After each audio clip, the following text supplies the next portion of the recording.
out at West Virginia Wesleyan. I was a Bonner Congress rep there, and the way that I got into the whole Bonner network was I wasn't an intern first. I basically started out at West Virginia Wesleyan College. It was a really small school, about 1,200 students, and I was a student of high financial need. And the Bonner Scholarship there contacted me after I had applied. And they were like, you know, you have a really low ESC. We have a scholarship called the Bonner Scholarship, and we really think that you should apply for it. So I'm like, well, why should I apply for it? That's because with your ESC, you basically can get free tuition. I'm like, okay, I'll apply.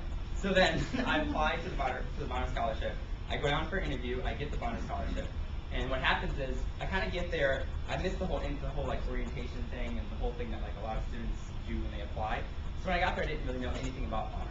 Then West Virginia Wesleyan, the way that they did things was it was really kind of like students that spoke up were the students that went to these conferences, where there wasn't like an elected congress rep like what we do. It was just kind of like the student of that semester who wanted to go was the student that went.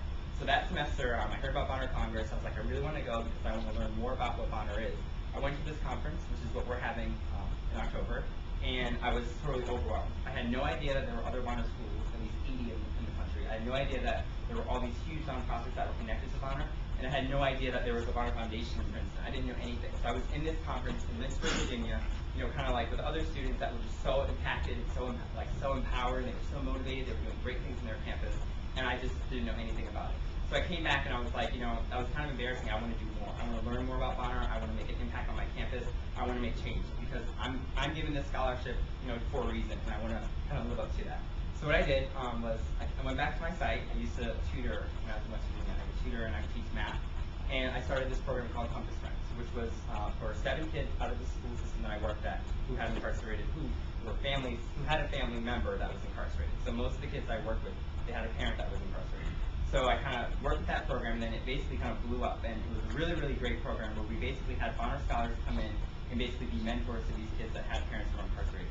But it was kind of like a developmental model like what Kelly was talking about, because the Bonner scholars that were coming in that were mentoring these kids were also Bonner scholars, me for example, that had lived through the same problem. Like some of them were also Bonners that had parents who were incarcerated or had parents that were, you know, in drugs or things like that. So they were helping kids because they had been through the same thing.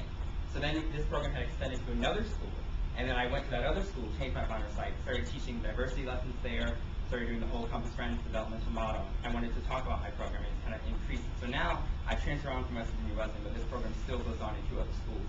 Kind of like I kind of started it, but other students have taken advantage of it and kind of ran with it.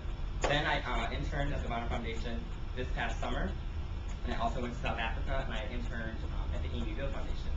Now the Amy Bill Foundation, a lot of you freshman Bonners especially, probably have no idea what you're going to do for your first Bonner summer, where you're going to go, what nonprofit you want to work for. So like the Bonner Congress Conference is where I learned all of that. There were people that were there that offered internships. There were summer opportunities there.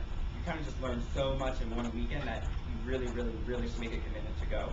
And I'm going to kind of speed up, but I really just want to basically let you guys know that Bonner is a huge, huge network. And basically get involved with it as fast as you can and learn as much as you can right now. Because for freshmen especially, it's so unique that you're having this conference come to your campus, so really take advantage of it and don't be like me at that time and say, oh, I didn't know anything about Bonner. Like you guys, we're telling you right now to really take advantage and really learn